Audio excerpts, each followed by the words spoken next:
Doctor, என் குழந்தையோட wait அதிகமாகவே மாட்டேங்குது. குழந்தை வந்து ரொம்ப ஒல்லியா இருக்காங்க, பாக்குறவங்க எல்லாம் கேக்குறாங்க அப்படின்னு சொல்லிட்டு எல்லா மதர்ஸும் வந்து கம்ப்ளைண்ட் பண்ணுவாங்க. சோ குழந்தையோட வெயிட் எப்படி மெஷர் பண்ணணும், அவங்க ஹெல்த்தியா இருக்காங்களா இல்லையா அப்படிங்கறத எப்படி தெரிஞ்சிருக்கணும் அப்படிங்கறத இந்த வீடியோல நான் டீட்டெயிலா சொல்றேன்.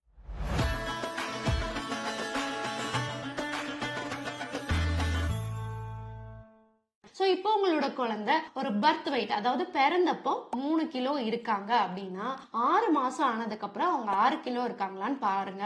அதுவே 1 வருஷம் ஆனதுக்கு அப்புறம் அவங்க 9ல இருந்து 10 கிலோ இருக்காங்களான்னு பாத்துக்கங்க. அதே போல பிறந்த டெலிவரிக்கு அப்புறமா ஒரு 2 நாள்ல வெயிட் கம்மியான மாதிரி இருப்பாங்க. ஏன் அப்படின்னு பார்த்தோம்னா அவங்க வயிற்றுக்குள்ள இருந்து நியூட்ரிஷன் வந்து டைரக்டா சப்ளை ஆகும். அவங்க வெளியில வந்ததுக்கு அப்புறம் மதர் கிட்ட இருந்து மில்க் சப்ளை ஆகி அந்த மில்க் வயிற்றுல டைஜஷன் ஆகி அதுக்கப்புறம் அவங்களுக்கு வந்து நியூட்ரிஷனா போய் சேரும். அது மட்டும் இல்லாம அவங்கள ஒரு புது என்விரான்மெண்டலுக்கு வந்து ஒரு எக்ஸ்போஷர் ஆகுறாங்க. இதெல்லாம் நடக்கும் போது பேபியோட வெயிட் வந்து ஒரு 5 to 10% வந்து கண்டிப்பா கம்மி ஆகும். அதை நினைச்சு நிறைய மதர்ஸ் வரி பண்ண வேண்டியது கிடையாது. அது வந்து ஒரு 2 வீக்ஸ்க்குள்ளேயே பாத்தீங்கன்னா அவங்களோட பர்த் வெயிட்ட கெயின் பண்ணிடுவாங்க. என்ன வெயிட்ல பிறந்தாங்களோ அந்த வெயிட்டுக்கு திரும்ப வந்துடுவாங்க. இது எல்லா குழந்தைங்களுக்கும் நடக்காது, சில குழந்தைங்களுக்கு நடக்கும். சில குழந்தைங்க அதே வெயிட்ட மெயின்டைன் பண்ணிக்குவாங்க. அதே போல பாத்தீங்கன்னா நீங்க தாய்ப்பால் கொடுக்கிற பேரண்டா இருக்கீங்க அப்படின்னு வச்சுக்கோங்களேன். சோ அப்ப வந்து 2 hours ஒன்ஸ் வந்து ஃபீட் பண்றீங்களா டெலிவரி ஆனதுக்கு அப்புறம் அப்படிங்கறத பாத்துக்கணும். 2 வீக்ஸ் ஆனதுக்கு அப்புறம் அவங்களோட பர்த் வெயிட் கெயின் ஆனதுக்கு அப்புறம்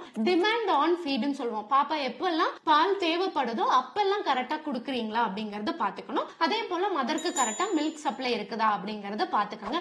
ஜெனரலி டிமாண்ட் ஆன் ஃபீட் கொடுக்கிற எல்லா மதர்ஸ்க்கும் மில்க் சப்ளை இருக்கும். நிறைய பேர் வந்து பயங்கர ஸ்ட்ரெஸ் ஆயிக்குவாங்க. அவங்களுக்கு தான் இந்த ஃபீட் வந்து கம்மி ஆகிறது அதிகமா நான் பாக்குறது உண்டு. அதே போல பாத்தீங்கன்னா 6 months வரைக்கும், அதாவது பேபி வந்து உட்கார்றாங்க, பேபி வந்து ஒரு பொருளை வந்து நல்லா கையில வந்து கிராப் பண்ணிக்க பழகுறாங்க. அதுக்கப்புறம் அவங்களுக்கு வந்து ஒரு சாப்பிடணுங்கிற ஒரு டெண்டன்சி வரும்போது நாக்கு வெளியில நீட்ட ஆரம்பிப்பாங்க. இந்த மாதிரியான சிம்டம் எல்லாம் குடுக்குறாங்க அப்படின்னா தான் நீங்க ஃபுட்டை வந்து ஸ்டார்ட் பண்ணணும். அதுதான் ரைட் டைமும் கூட. அதுக்கு முன்னாடியே வந்து நீங்க ராகி கஞ்சி குடிக்கிறது, இந்த வந்து மாட்டுப்பால் குடுக்கறது, இந்த பழக்கங்கள் எல்லாம் கண்டிப்பா தவிர்க்கணும். அது வந்து பேபிக்கு ஹெல்தி கிடையாது. ஒன்ஸ் வந்து பேபி வந்து சப்போர்ட் இல்லாம உட்கார ஆரம்பிச்சுக்கிறாங்க, இல்ல ஒரு சின்ன சப்போர்ட்டோட உட்கார்றாங்க அப்படின்னா நல்லா அவங்களுக்கு வந்து ஃபிங்கர் கிரிப் வந்து அதிகமாயிடுச்சு அப்படின்னா தாராளமா அந்த டைம்ல நீங்க வந்து தாய்ப்பாலை தவிர்த்து மற்ற உணவுகளை கொடுக்கலாம். என்னென்ன மாதிரி உணவுகள் எல்லாம் கொடுக்கணும் டாக்டர் அப்படின்னு கேட்டீங்கன்னா அவங்களுக்கு வந்து நீங்க நார்மலி ஆப்பிள், கேரட், கிழங்கு இது எல்லாத்தையும் வந்து வேக வச்சு நீங்க வந்து கொடுக்கலாம். அதே போல நீங்க மசிச்சு கொடுக்கணுங்கிறது கிடையாதுங்க. சோ நீங்க வந்து பாப்பாக்கு ஒரு கேரட்டை வந்து ஒரு ஸ்லைஸ் பண்ணி அதை வேக வச்சு கொடுக்குறீங்க அப்படின்னா அதை வந்து நீங்க தொட்டு பாருங்க. தொட்டு பார்த்தா அதை விழுகிற மாதிரி இருக்கணும். அந்த அளவுக்கு இருந்துச்சுன்னா நீங்க கையில வந்து அவங்களுக்கு பிடிக்கும் போது அவங்களோட ஃபிங்கர் கிரிப்பும் அதிகமாகும். அதே போல அவங்க ஒரு ஃபுட்டும் தானாவே எடுத்து சாப்பிட பழகிக்குவாங்க. நிறைய பேரண்ட்ஸ் நினைக்குவாங்க ஊட்டினாதான் பேபிக்கு வந்து ஹெல்த்தி அப்படின்னு சொல்லிட்டு. அப்படி கிடையாதுங்க. அவங்களே எடுத்து சாப்பிடும் போதுதான் ஃபுட் மேல ஒரு இன்ட்ரெஸ்ட் வரும், கான்சென்ட்ரேஷனும் அதிகமாகும். அதனால வந்து நீங்க அவங்களே கிராப் பண்ணி எடுக்கிற மாதிரி உருளைக்கிழங்கு, கேரட் எல்லாம் நீங்க வந்து வேக வச்சு கொடுக்கலாம். ஈவன் பீட்ரூட் வேக வச்சு கொடுக்கலாம், பீன்ஸ் வேக வச்சு கொடுக்கலாம். நாரெல்லாம் எடுத்து கிளீன் பண்ணி கொடுங்க. அதை மட்டும் மேக் ஷூர் பண்ணிக்கோங்க. அதுக்கப்புறமா ஃப்ரூட்ஸ் எல்லாம் கொடுக்க ஆரம்பிக்கலாம். அதாவது ஆரஞ்சு பழத்தை நல்லா தோல் உரிச்சு கொடுக்க ஆரம்பிக்கலாம். அதே போல ஆப்பிள் நல்லா வேக வச்சு கொடுக்க ஆரம்பிக்கலாம். கொஞ்சமா பல்லு முளைக்க நீங்க கொஞ்சமா வந்து ஃப்ரூட்ஸ் எல்லாமே வந்து ஸ்டார்ட் பண்ணலாம். ஒரு ஃபுட்டா ஸ்டார்ட் பண்ணலாம். அதே போல சாதத்தையும் வந்து நீங்க ரொம்ப கஞ்சி மாதிரி ஆக்கணுங்கிறது கிடையாது. நீங்க சாதமும் பருப்பு போட்டு நல்லா சின்ன உருண்டை மாதிரி பிடிச்சு அதை வந்து பாப்பாவோட கையில கொடுத்துட்டீங்கன்னா அதுவுமே சாப்பிட்டு பழகுவாங்க. அதே போல பாத்தீங்கன்னா நீங்க கஞ்சி குடுக்கிறவங்களா இருந்தாலும் கஞ்சி குடுக்கறதுலயும் தப்பு கிடையாது.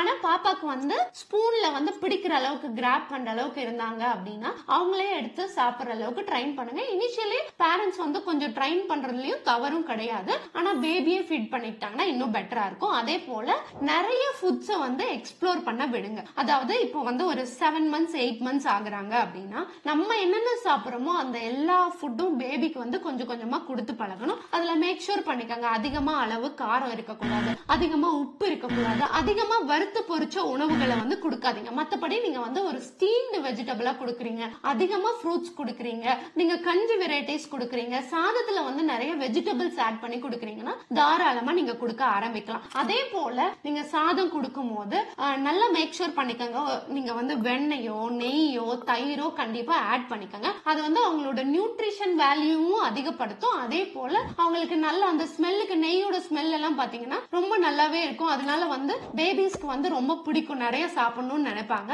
அதே போல நீங்க நெய் வாங்கும் போது நாட்டு மாட்டு பாலோட நெய்யா வந்து வாங்குங்க. முடிஞ்சதுன்னா வீட்டுல வந்து பட்டர் எடுத்து அதுல இருந்து நெய் காசி கொடுக்கறது இன்னும் கொஞ்சம் கூட பெட்டர். அதே போல பேபி வந்து எடுத்தோன்னா நம்மள மாதிரி மார்னிங் கொஞ்சம், ஆஃப்டர்நூன் கொஞ்சம், நைட் கொஞ்சம் சாப்பிட மாட்டாங்க. அவங்களுக்கு இடையில இடையில பசிக்க ஆரம்பிக்கும். ஏன்னா அவங்களோட ஸ்டொமக் வந்து ரொம்ப சின்னதா இருக்கும். கொஞ்சம் கொஞ்சமா வளர்ந்து வளர்ந்து மெச்சூர்ட் ஆகும் போதுதான் அவங்க வந்து ஒரு மார்னிங் ஒரு ஃபுட் சாலிடா எடுத்துக்குவாங்க, ஒரு ஆஃப்டர்நூன் ஒரு ஃபுட் சாலிடா எடுத்துக்குவாங்க. அது வரைக்கும் நீங்க என்ன பண்ணணும்னா, ஒரு மார்னிங் ஒரு 8 o'clock ஒரு ஃபுட் கொடுக்குறீங்க அப்படின்னா மறுபடியும் ஒரு 11 o'clock போல மறுபடியும் இன்னொரு ஃபுட்டை இன்ட்ரடியூஸ் பண்ணணும். அதுக்கப்புறம் நீங்க வந்து இது வந்து நான் சொல்றது வந்து ஒரு 8 months பேபிக்கு அப்புறம் நான் சொல்றேன். 8 months வரைக்கும் நீங்க வந்து இவ்வளவு வாட்டி கொடுக்கணுங்கிறது கிடையாது. அவங்க எப்போ கேக்குறாங்களோ அப்ப வந்து நீங்க கொடுக்கலாம். இல்ல வந்து நீங்க ஒரு ஃபுட்டா ட்ரை பண்ணிட்டு இருப்பீங்க. இப்ப ஒரு வந்து காலிஃபிளவர் ட்ரை பண்ணுவாங்க, ப்ரூக்கோலி ட்ரை பண்ணுவாங்க, ஒரு வெஜிடபிள ட்ரை பண்ணுவாங்க இல்லையா? அப்போ ஒரு நாளைக்கு ஒரு வெஜிடபிள் ட்ரை பண்ணாலே போதும். அதுக்கப்புறமா பேபி வந்து கொஞ்சம் கொஞ்சமா கேட்க கேட்க ஒரு 1 week ஒரு டைம் ஃபீட் பண்றது,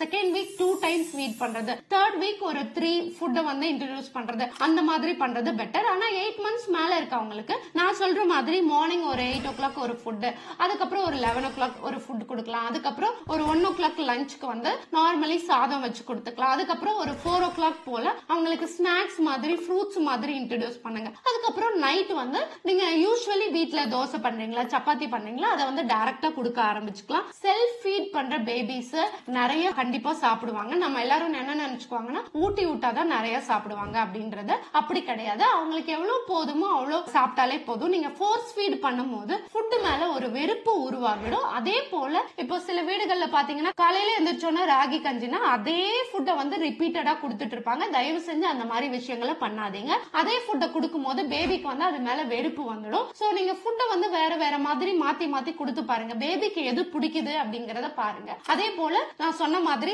தயிர், வெண்ணெய், நெய் எல்லாமே ஆட் பண்ணி கொடுக்கும் போது அவங்களோட வெயிட் நார்மலி கெயின் ஆயிடும். சோ வெயிட் கெயின் ஆகிறத விட அவங்களோட ஆக்டிவிட்டிஸ் எப்படி இருக்குன்னு பாத்துக்கோங்க. அதே போல அண்டர் வெயிட்ல இல்லாம இருந்தாங்கன்னா போதும். பேபிஸ் நார்மல் வெயிட்ல இருந்தாலே அவங்க வந்து ஹெல்த்தி தாங்க. அவங்களோட ஆக்டிவிட்டிஸ், பிரெயின் growth பிளஸ் அந்த மைல்ஸ்டோன் growth எல்லாம் சொல்லுவோம் இல்லையா, அதெல்லாமே நார்மலா இருந்துச்சுனாலே பேபி வந்து ஹெல்த்தியா இருக்காங்கன்ற அர்த்தம். சோ அதை பத்தி வரி பண்ணிக்க வேண்டாம். சோ இந்த வீடியோ உங்களுக்கு பிடிச்சிருக்கு, யூஸ்ஃபுல்லா இருக்கு அப்படின்னு நினைக்கிறீங்கன்னா நிறைய நியூ மதர்ஸ்க்கு ஷேர் பண்ணிடுங்க. மறக்காம சேனலை சப்ஸ்கிரைப் பண்ணிடுங்க. Thank you so much.